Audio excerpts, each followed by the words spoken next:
would like to remind councilors too that there is an established process to identify agenda items.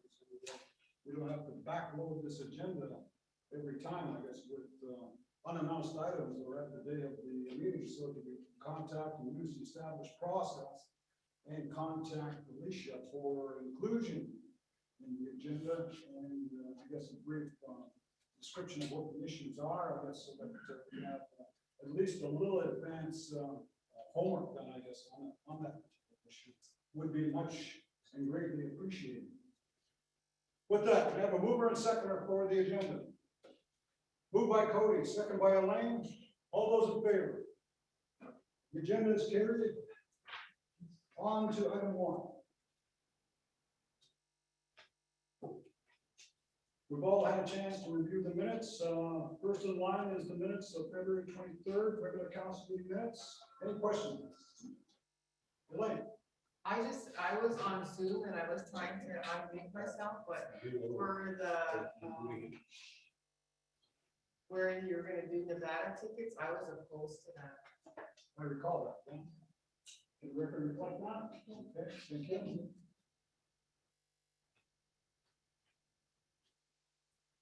Any other questions? If there are none, I'll take a mover and seconder for those minutes.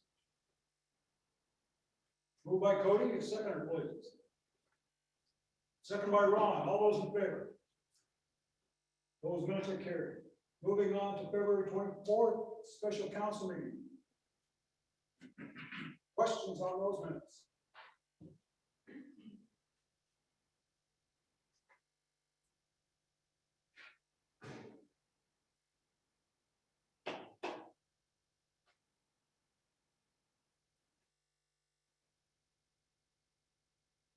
Again, we had the information in advance. I would entertain a mover and seconder for those minutes.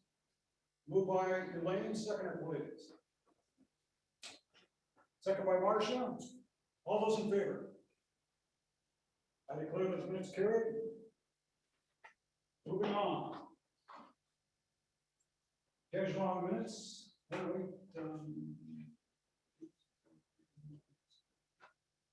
Moving down. Under the title, which is inappropriate,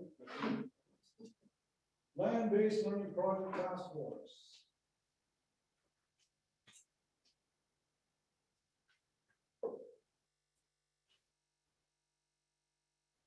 Anybody want to address those?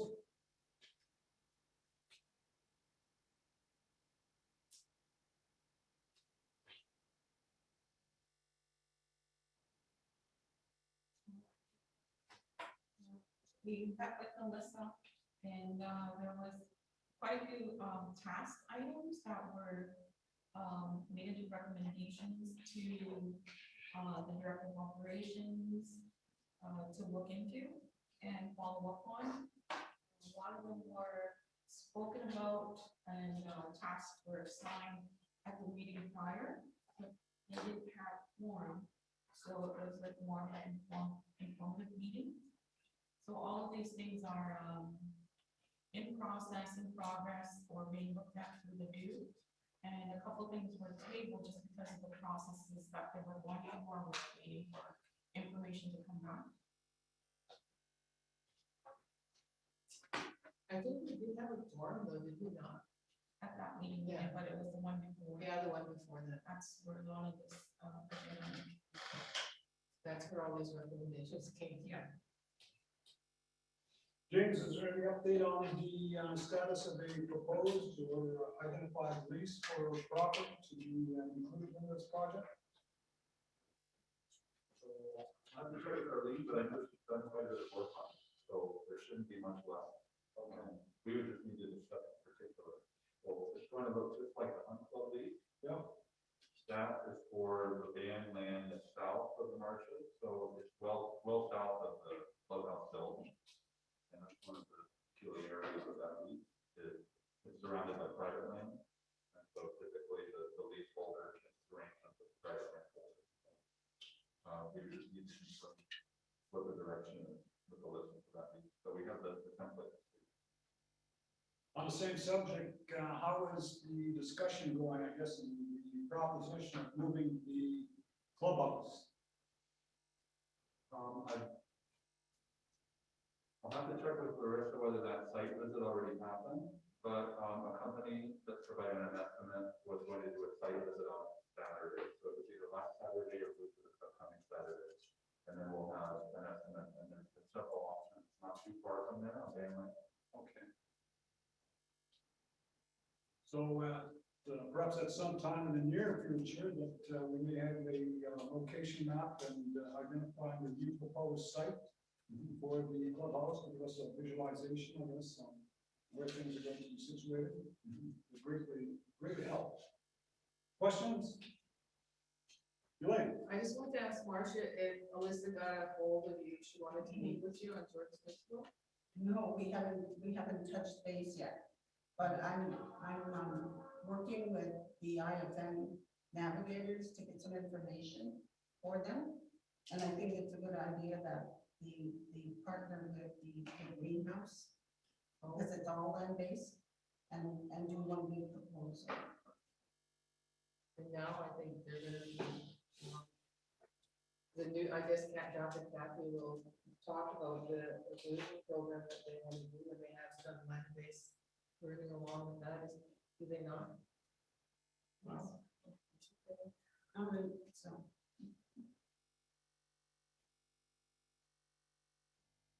So is the clubhouse drained, is it drained under there then now? It's not, there is some water directly into the clubhouse, so this time there isn't much flooding in the area. So over the course of a few more years, there will start to be deterioration as a result of the water directly under it. But there's no easy solution to drain the water. It would involve infrastructure to support draining.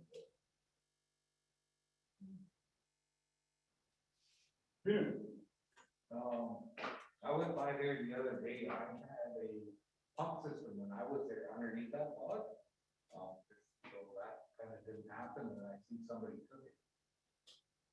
So it's, the system that was there is still on, I don't know who took it or why they would take it, but.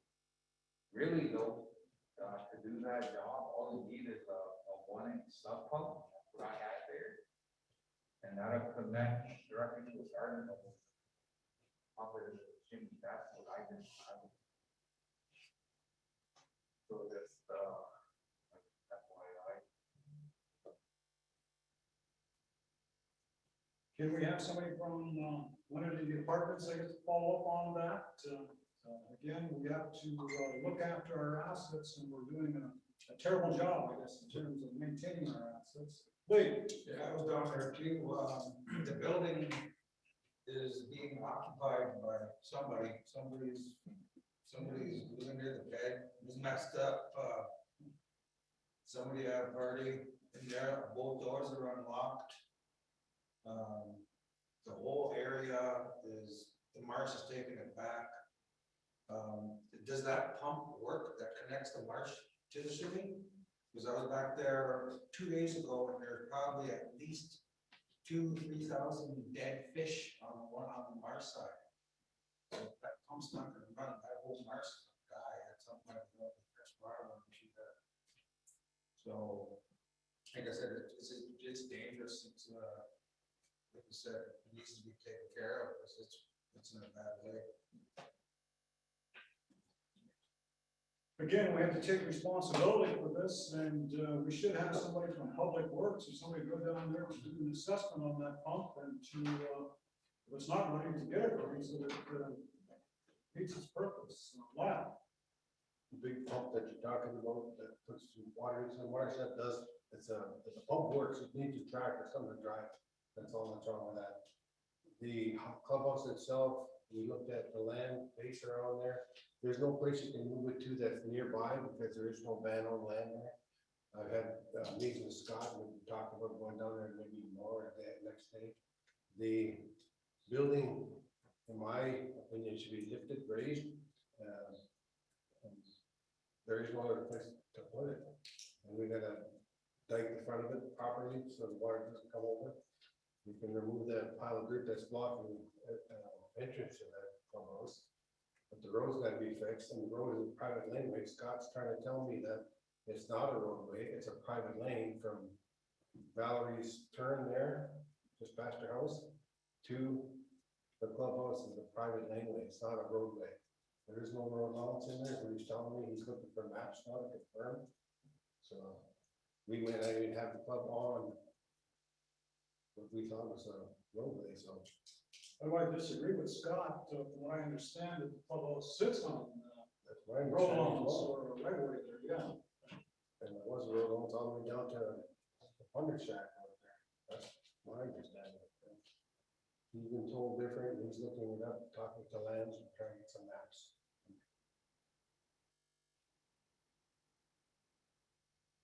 James, you assure me though, we can find land to situate the club. Well, there's some land on Shimmy Road South, there's several parcels. So we were doing some site investigation. Some of them are near the bush that's near that road. So in thinking of a place where there might be some land-based learning opportunities, we were looking to see whether some of those areas might be suitable for that. But it wouldn't be, say, within close walking distance of where it is now. It would be.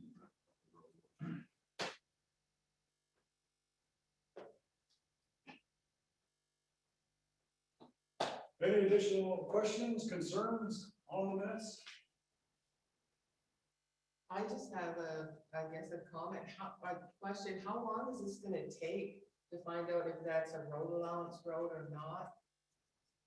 How long is it gonna take to find out whose property is where and what's going on with that whole building? Go ahead, James. This is the first I'm hearing that that may not be a road allowance, so I can look into this a bit more. This week? Lee? Is the road allowance the same thing as the second, because when I talked to Scott, he said it's a secondary road.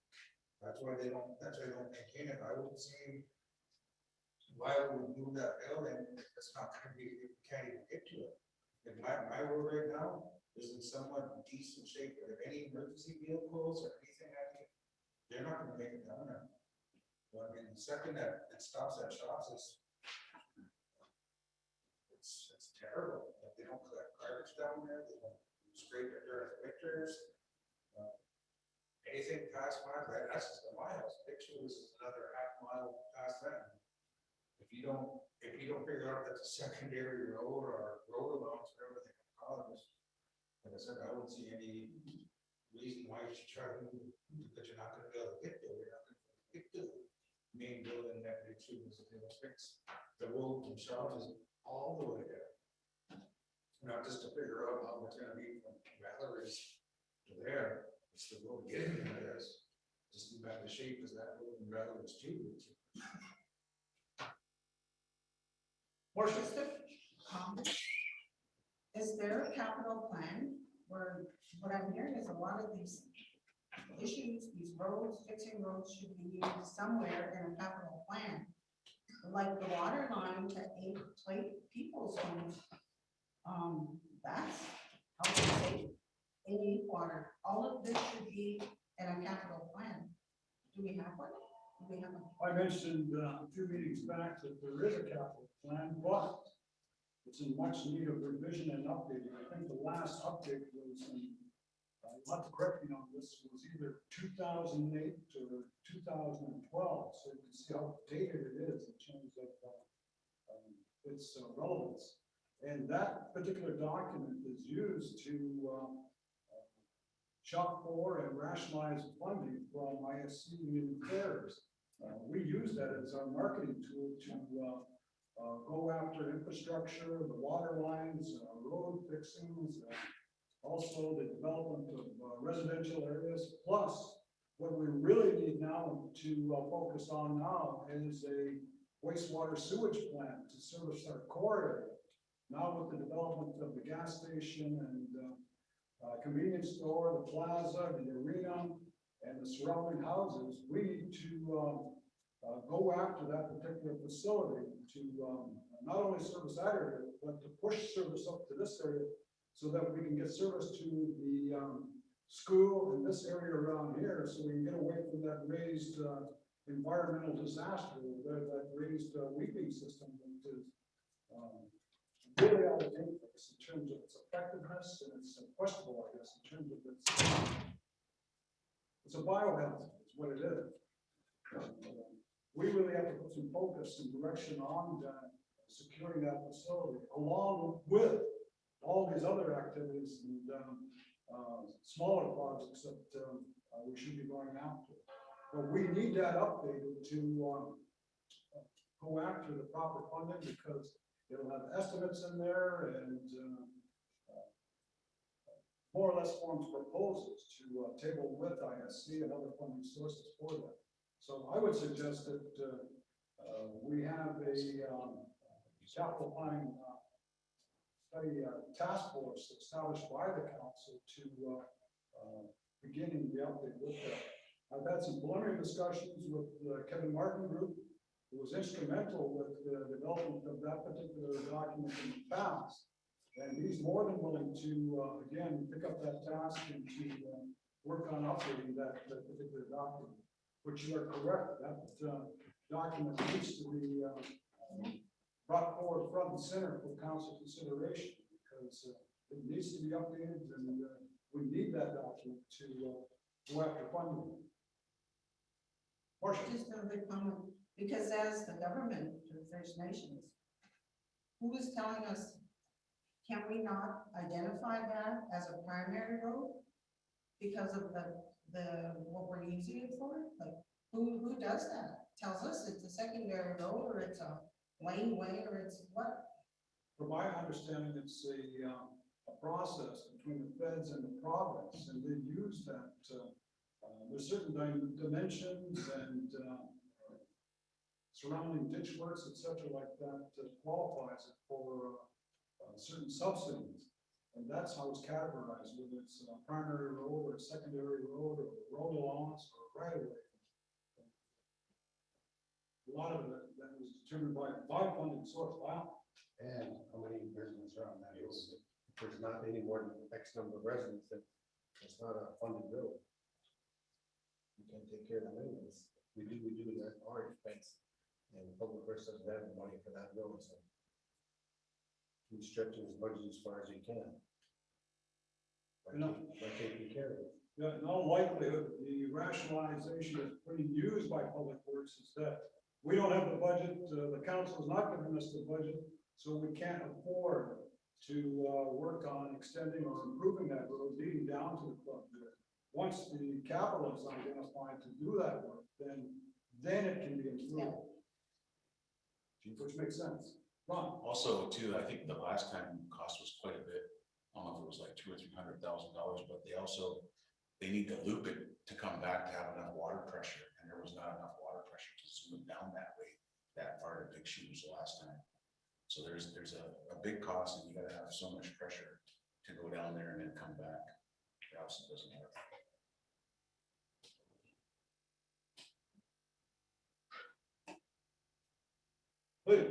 That process take, because we're in the, we can't get home insurance. Like I said, we can't get emergency vehicles down there, there's no hydrants. I mean, I'm hoping the fire, if the fire does happen, I hope Charlie has enough water in that truck to come put it out.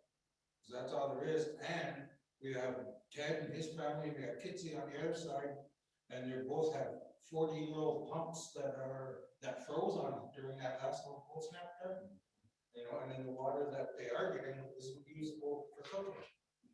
You know, I've been talking with them for years, and like I said, Kitty's still hand pumping their own water. So I mean, at what point is that gonna change? I mean, I gotta fill up 10 jugs every 2 days just to live kind of normal. You know, it's a process, and it's almost 10 years that I've lived down there. And it's just, it gets worrisome sometimes. You know, that's something quality of life that everybody should be having out here. My opinion. And it's a matter of dollar and cents and rationalizing the expenditure. It's putting it in the capital plan to schedule it as a necessary task as identified as a priority by the chief and council to serve the community. Cody? Yeah, if it's a PSI problem, a pressure problem, there's systems just like they have in the high-rise buildings where that PSI reaches that system, and that's a pump system that shoots it, puts more pressure on it, so if it's a PSI problem, and they need a loop, there's other ways around it. There's more than just one way, and we can start looking at different options, but that's one of my concerns, is why I wanted to bring it up to discuss these different types of options. Concluding comments. Yeah, I guess just, KL Martin's one of the ones that did it. They have certified engineers. So they're the ones that did the study to take it on down there. We asked them to do it. And they gave us the cost. Now you gotta realize, 2012, that's almost what, 10 years ago. I don't know what that would cost now. You know, They also might have a different system that costs less now. maybe higher than that. Never know. Okay, we're not gonna solve those problems right tonight. We can't second guess engineers. Blaine? I guess the bottom line is that it's the health and welfare of our people that live there. And there's people that, my niece lives down there. She has severe health issues. If an ambulance was to go down there and get stuck, you know, we need to think about them. Agreed. What I will do, then, on behalf of Chief and Council, I'll open up a serious dialogue with the Kevin Martin Group, and I will get an estimate, I guess, in terms of what would it cost to update the capital plan. And I will come back to council, and at that point in time, I will request the formation of the capital planning study group, or task force rather, and we'll take it from there. Agreed? Good, okay, can I have a mover and second for the minutes there? Moved by King, second by Lyle, all those in favor? Those minutes are carried.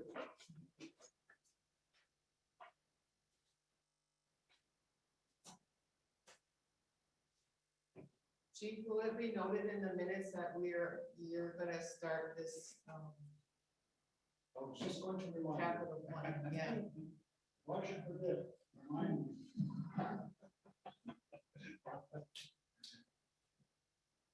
Moving on to the housing department, and again, this unknown policy item called emergency loans.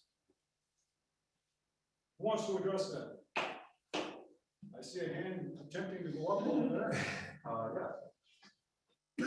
So I know this came to council before, so the best way I can summarize this class is we did receive COVID emergency loan dollars that have to be used for housing renovation. So we put a call out, and I hope that helps to explain why we're calling this an emergency loan, but using our renovation loan policy. So the applications that came in were the responses we had to the flyer that went out. Tell me, why don't we just call it renovation loans and stick the policy and just see the source of money is coming out? COVID emergency fund. You know, and I think it was an attempt to be compliant with the funding source as much as possible, but I mean, if that is a sticking point, we could probably. Well, you can't call it who isn't, and where there's an absence of policy, how can you act? Right. Marcia?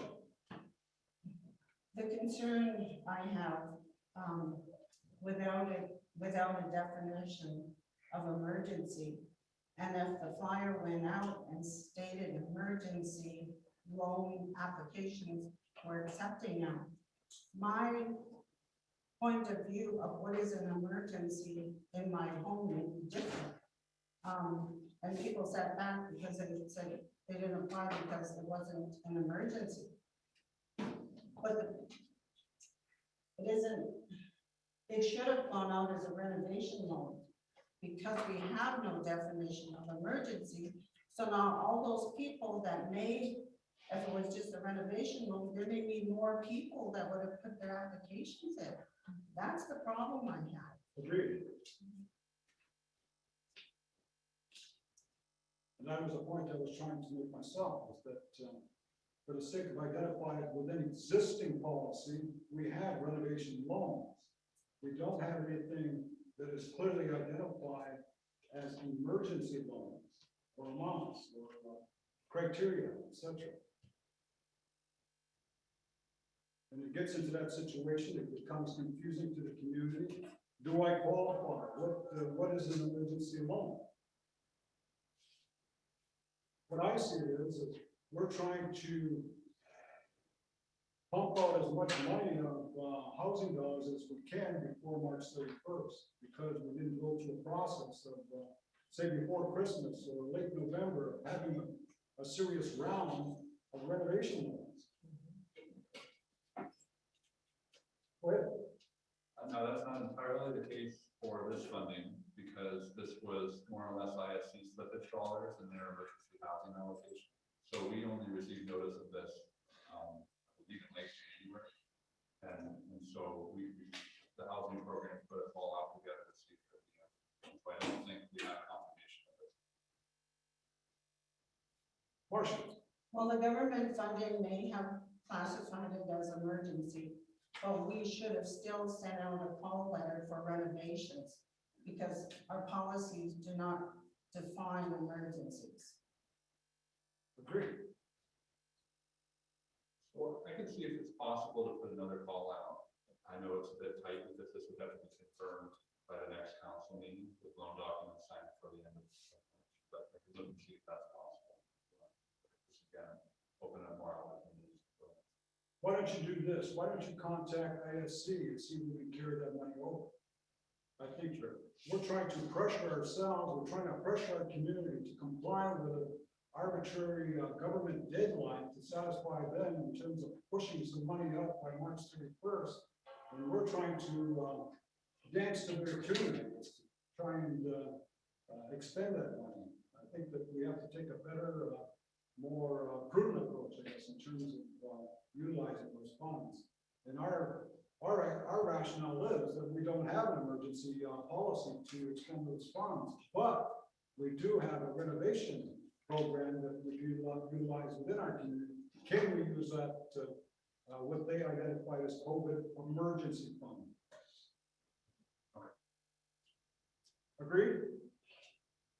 So is there an housing emergency policy, or there's none? No, there's none. That's Can the they problem. develop one? Well, that could be a real challenge to develop in time. I think the long answer is yes. Yes. We don't have the luxury of time between now and March 31st. But I mean, for next year, can there be one done? Because I've seen this before, emergency households. I've seen that flyer before, years before, so I always thought there was a policy. Not, I don't want one done right away, but I think it should be clear what's the renovation policy and what's an emergency. Repair policy, I don't know. Agreed.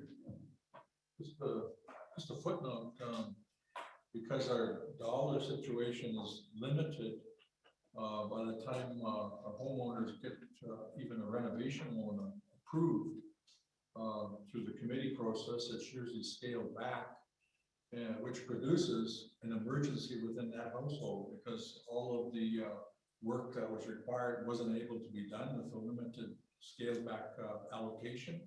So just a footnote, in my estimation, there are probably emergency home repairs pretty well in every home in the community. So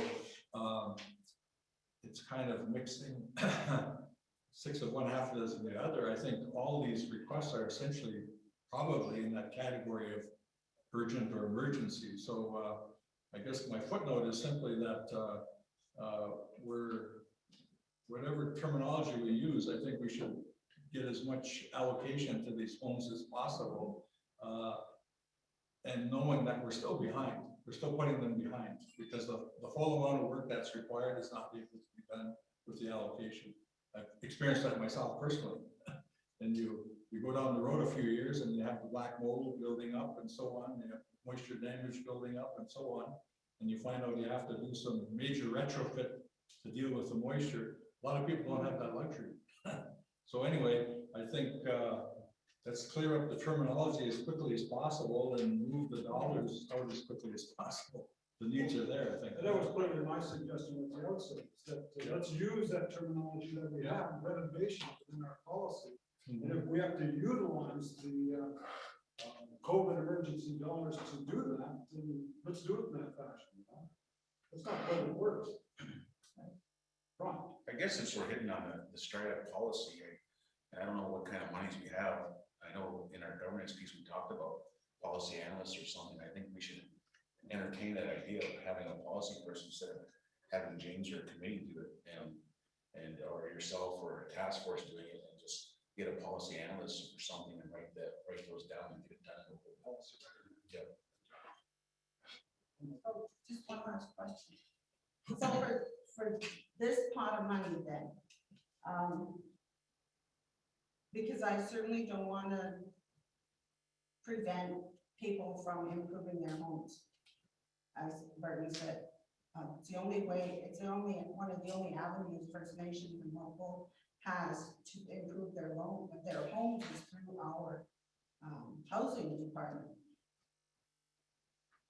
But if we do another call letter and call it renovation, now are we getting into where the housing says we have to have 3 quotes for this and 3 quotes for that, and people give up?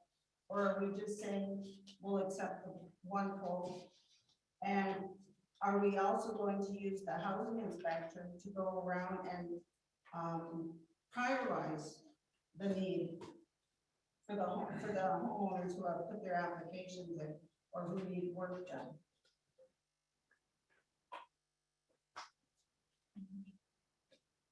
I think we could probably explore those options for next year, or explore whether we can defer this into the future. I think that would be difficult to do in March.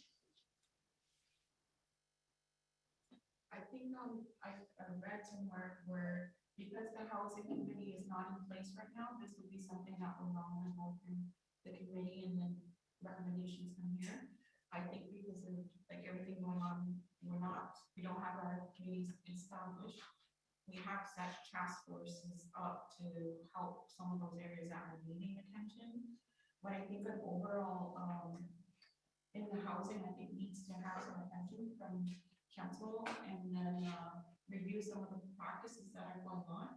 And there has been transition within the administration there, I guess in the last maybe 5 or 6 years, where the turnover, maybe some of the processes and things are not being followed the same. And policies are there established and maybe need to be reviewed. But there are also different ways for us to help our community with housing. And we did have opportunity last year with the trust interest dollars. I think it was the interest that was on, where some of those things went out too. Other First Nations have other ways of helping too, where they give $5,000 loans.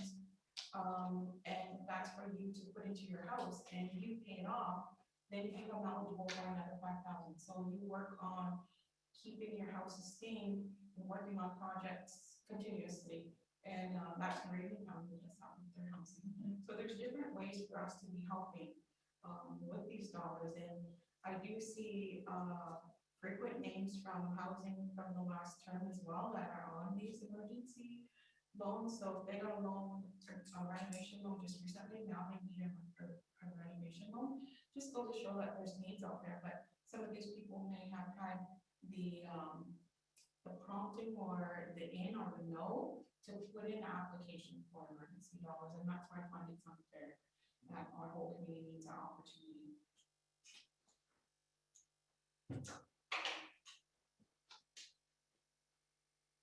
Any more questions or comments? Just to pick up on Neva's comment there, but I don't know if we received within our package there, the proponents looking for emergency / renovation loans. Have they got existing loans? And what is their repayment history?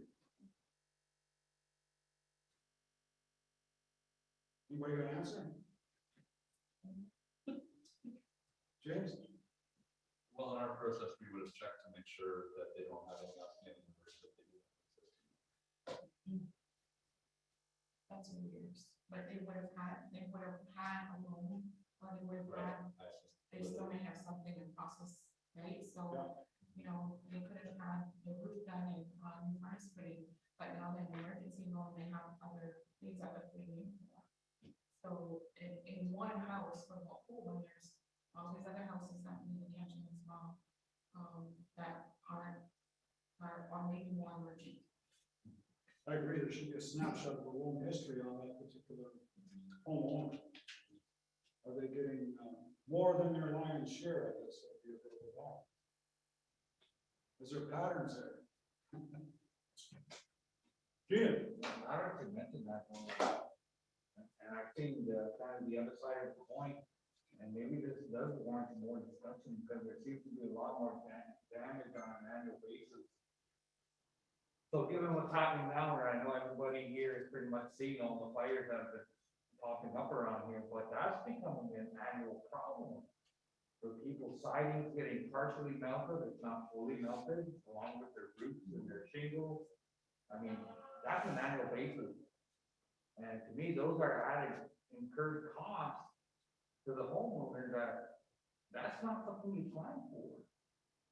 Right? And if they have loans already for renovations or whatever, and then something like that happens, I know there's a number of people that have lost their kennel. And that's becoming an annual problem or a seasonal problem. But I think that kind of warrants more discussion around that. And, you know, chances are by the next meeting, we're going to be dealing with something like this.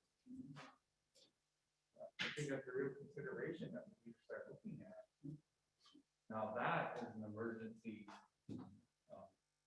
case basis. I guess we want to open this discussion up further. I have questions on, I guess in terms of maintaining your mortgage, where you can insurance requirements and stuff like that. If there's maintenance of the insurance requirement, in many cases, I would see that you wouldn't have it, in particular in the subdivisions, where you see just foundations. There should have been insurance in place where the homeowner would have been able to apply for the insurance to rebuild their house. And it shouldn't become just an eyesore. So I think that we have to look at, are we keeping proper scrutiny and policing of the loan documentation to make sure that all the houses that have, are under mortgage have the proper insurance in place? Because technically, it's still our asset until it's a joint asset until that mortgage is paid off. And we have a responsibility to make sure that in case that there's a fire or other catastrophe, that there's going to be some type of equity back to replace that housing. And I don't know if we do that enough. With all that said, and all that notation, what do you wish to do with the housing law? What are the renovation requests under emergency disguise? We can go ahead and pass it and utilize the money, or we can table it and look for relief from ISC and expend it in the new fiscal year. Marcia? I like that. No problem. Plus, James mentioned another call letter. Yep. As renovations, non-emergency, because we have no definition. There's a suggestion? Leva? I'd like if it was re-advertised as emergent, and we would post what qualifies as emergent. Again, then we get to the needs that those dollars were put there for. Mind you, though, it's gonna be crazy because those emergencies probably can go in every household if it's not specified as to what it needs. We don't have a definition of emergency, that's the The problem. emergency loans have been given under other administrators of housing, so there's gotta be something there. There has to be something that's it. There's nothing under policy. There isn't anything. I asked for an emergency, because I had a hole in my laundry room. You can see the ground, and they had to rip it up. And I called and asked for if I could get an emergency loan. And I said, what do I need to do? And I was told I had to get 3 estimates. I said, but do you understand, I don't have a floor in my laundry room, and I have to go around and get 3 estimates? So and it's just not me, I've heard these from other people. So I'm trying to look at the fairness here. But at the same time, I realize this is the only avenue where people have to fix up their homes. But again, that, are we 100% confident that maybe we're pumping $50,000 into a home that ought to be demolished and give them a new house? See, there's just so much here. But brings the very good question of insurance. Tyler, So would it be? It's a reevaluation, those people that are in there would have to resubmit to decide whether it's a renovation or an emergency. well, you're asking a question, I guess, without knowing if there's any changes to any type of criteria, I guess, for the new go around, whether they would have to resubmit or not. So there is no certain criteria for what they submitted for. Right. So do we approve them and then adjust our criteria based on the fact that they've already applied to something that is kind of in place? Does that make sense? Well, the dilemma is we're doing it backwards, I guess. We would be approving a category of loan where there is no policy and working backwards to create the policy to fit the purpose of our expenditure. Does that make sense? Yes, but we're already, That's called convention. We've done it in the past, is what you're trying to say. well, it's backwards because, and then it's even more backwards because they've already applied to it. And then it turns into a little bit unfair to make them do it again. Just my opinion. Well, like Marcia said, is the only avenue for people to fix up their homes, but I look at one here, and there's one asking for 47. Geez, we approve that, and you gotta think about all these, you drive around the reserve, there's at least 20 or 30 houses that don't, who have tarps on their roofs.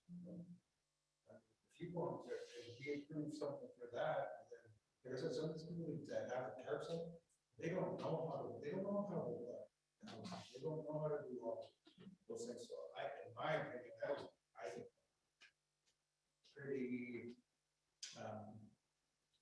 unfair. I guess would be the only way that we, approve some of that, and these people that live with holes in their roofs, where, who knows when, but it's not fair.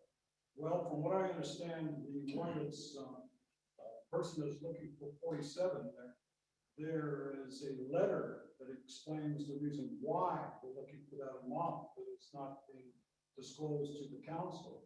And what I understand from conversation with the individual is that it's due to termites. I heard the same thing.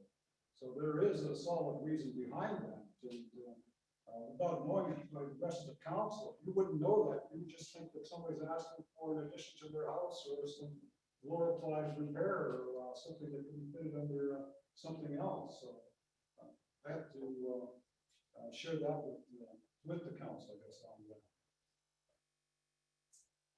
Just the suggestion, this is why we need that, an independent inspector to go to every single place that we have applications here and say, yes, this is warranted, this is a reasonable cost, yes, this is an emergency, this needs to be done. If we have that, fine. I don't need to know all those details, as long as I know that, we're fixing somebody's house up. But Well, I think council should know, because if they do not know, that there is an opportunity there to prevent a fair and balanced decision-making process. I think it would change a lot of people's mind if they knew that a house was totally infected with termites, and rationalizing the expenditure that large. Yes, and I think it speaks to in all fairness to the individual applying, that letter should be included and shared with the council. Ron? Well, I guess Ken was before me. My question was for James, what do you need from council tonight? Well, you could approve them, or you could approve some of them. We'll try to do the best we can within time constraints, if they are able to bring out a submission to council, or to see if we can defer some funds. Tell me, James, is there, more funds? Do we have more funds at reserve level now? That we can spend all these? I believe. Wasn't there funds from OW that, could be, reprofiled, I guess, for, emergency housing or renovations? I'm not entirely sure whether that money can be used for housing renovations. There's a big chunk of money there. Can it be used for roofs? Is that transitional? Is that what you're talking about? The transition funding from OW? Yeah. Right. I don't think. That's primarily being used for things like rental arrears. Hydro, gravel driveways. So I know all of those are eligible expenses, so I've gone over some of the plans to expend those funds. In terms of capital, investment, I have to look.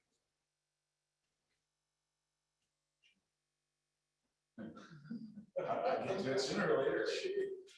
Okay. Ron, sorry. Yeah, no worries. I know everybody's passionate about what's going on here. And the problem is you described it already, there's people that are already submitted, there's people that have a need. And we tend to want to get involved, and I get it, but at this point, and you describe the severity, of the need, and I think it would be in our best interest to approve it. Because by the time we get all the things that we're asking for, it's gonna be a while, and all the materials can go up. And if we go into lockdown again, they might not be able to get all of these. We have it through estimates or other things, or get somebody to come in and check their home for an inspection. And so I think it's in our best interest to approve of these. But at the same time, if there's another call, that we have some of those things in place, so that there's not this fumbling around. Criteria. Yes, absolutely. Okay, I will use parliamentary procedure, and I'll ask you to put forward a motion to that effect. So, yeah, I would make that motion to approve these based on their need, and if there's any further, I guess, calls for this, and we decide to put a second round out, that there be a criteria developed prior to, and based on, because we've been in a pandemic, that they take that into consideration as well. Seconder, please. Second by Burton. All those in favor? Those opposed? I see no opposed. Motion is carried. That was quick. Can I make a motion to send out another call letter to get other individuals to apply? If we can identify additional monies, yes.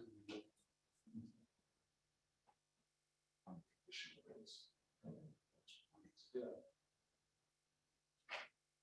I think We don't even know the budget, like what's the budget here? Actually, I have a spreadsheet on my desk, and I should have brought that, so I could rattle off those numbers. Do we have a surplus where we can ask for? What we can do, I can look to see if there's a surplus or if TSF or another funding source is eligible and call. Okay, look for additional sources there, and it sounds like though that this exercise is sort of worked backwards in terms of this is the amount of money I have, and here's a number of projects I can fit into this funding amount. Is that more or less the case? I'd say yes, and also the tradition of utilizing the city for a lot of these decision points, where, my feeling is, even if there is a committee, there could be questions about fairness to that process. So my preference is putting together this work. And I think that's important, to put in place a structured criteria. Neva? Just some background from, last term. When you paid your housing loan, it was going into just a big general account. Councilor Shirley, Tischke made a motion to have a special account for all money being paid on housing loans to go into a housing account. And then that was to be used for new housing loans. So there has to be that account established. That should be there, and I'm not sure how that's being administered, but that was to happen at one point, it wasn't happening. I think they used to call that the revolving fund. James, you got comments? No, I apologize for, smiling, but I know that was the original intention of it, so I didn't realize. So are you suggesting that there's a fund somewhere and we should look for it? No, actually, so like things that come back, so we regenerate, right? So the Yeah. loans are paid back, it's supposed to go to a loan account, at one point it wasn't. So a motion had to be made at the table. Our finance person was to get that established, so that would start showing, that money. Maybe if we had financial reports, we'd be able to Right. tell.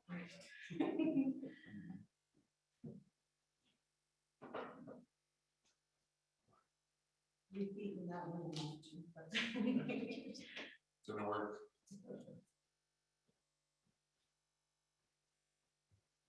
Anything further? Moving on. Next on the agenda, we have,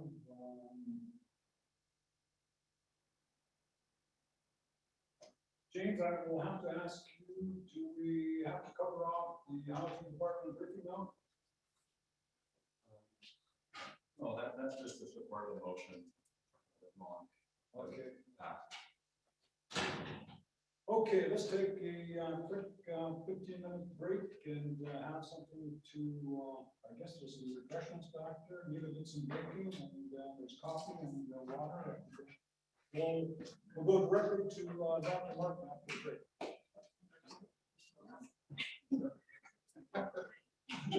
Did you restart?